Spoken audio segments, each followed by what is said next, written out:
Colorado's stunning San Juan mountain range.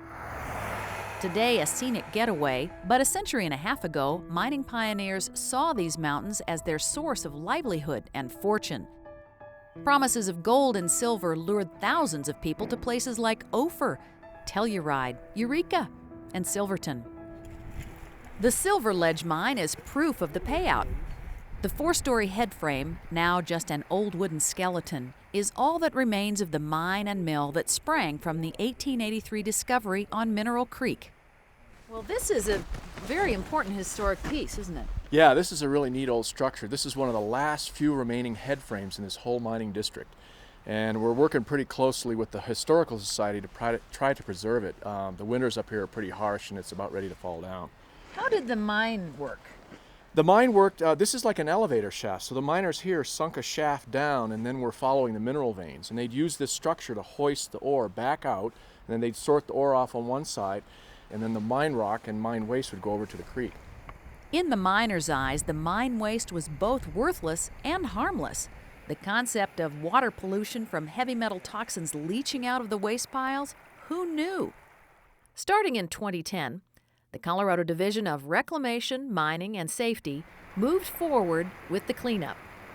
Bruce, you've moved a lot of mine waste from here. Where did you put it? We're actually standing on top of it. We moved all that mine rock up away from the creek and we put it in a big trench here and buried it and capped it. Well, how do you prevent the water from rain and snowmelt from leaching out all the minerals that are still in that waste? What we've done here is we've put a cap on top of it that's made out of limestone and cement kiln dust. So this creates an impervious cap to the water, plus it also has alkalinity that helps neutralize that acid rock. So we don't get the water leaching those mine minerals into the creek.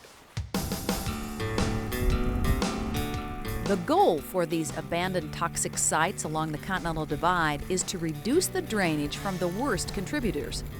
In certain cases, like here at the Kohler Tunnel, the water coming out of the mine is held back with a concrete plug. We've got some minor seepage that you can see coming in along the bulkhead, but generally the bulkhead is performing very well. This massive wall holds nearly all the water in the mountain. But over time, some of the water finds new cracks that let it seep out, in this case, out through the original tunnel. DRMS and their reclamation partners plan to seal the cracks to stop the seepage. That whole load is dispersed back into the regional groundwater system, and we don't see this discharge to the creek that's got the high metals load. And nature can take care of it. And nature can take care of it. And nature does take care of it through wetlands, which, when there is a modest amount of mine drainage, work well for filtering the toxic minerals out of the water. But with hundreds of draining abandoned mine sites in the region, the amount of water draining out of these mines can add up. The water that is flowing out of these sites might look clear, but the stream bed below tells of the heavy metal pollution. Iron has turned the stream bed bright red. Other dissolved elements include lead, zinc, and cadmium. With this volume of water and the amount of concentrated toxins that are in it, the wetlands below the runoff area have no chance to keep up or even survive. Here in Silverton, you can see this striking example of polluted water mixing with a cleaner tributary. The town's drinking water is taken from the clean stream before it gets to this point. And the clean water does dilute the dirty, making it less bad, but not good enough for fish. From here on downstream for miles, the Animas River cannot support aquatic life. This mine is the Anglo-Saxon, and it's a draining mine, it's a collapsed mine. Peter Butler with the Animas River Stakeholders Group has been working for more than 15 years to find solutions that would improve water quality at an affordable cost. Butler says in the clean water regulations, small mines like this one fall into the same category as big cleanup projects that require water treatment plants. You have to reduce the metals by, say, 90-95%, which would be very expensive, and nobody's willing to take up the liability of having to put that treatment plant in.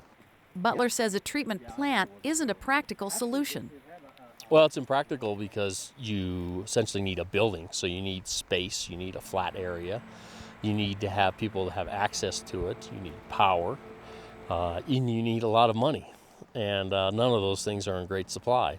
Butler says he'd like to see additions to clean water laws that would relate to the Anglo-Saxon and hundreds of other hard rock mines in the West by permitting a partial improvement in these hard-to-get-to spots. But you could spend a smaller amount of money and get, say, a 50% reduction at a particular site, and then be able to walk away from the project and not having to build a whole treatment plant. There have been many attempts to get Congress to amend the Clean Water Act to open the way for affordable, small-scale water treatments that would be allowed on a case-by-case basis. But nothing has moved beyond the conversation stage. For the Colorado Division of Reclamation, Mining, and Safety, I'm Helen Gray.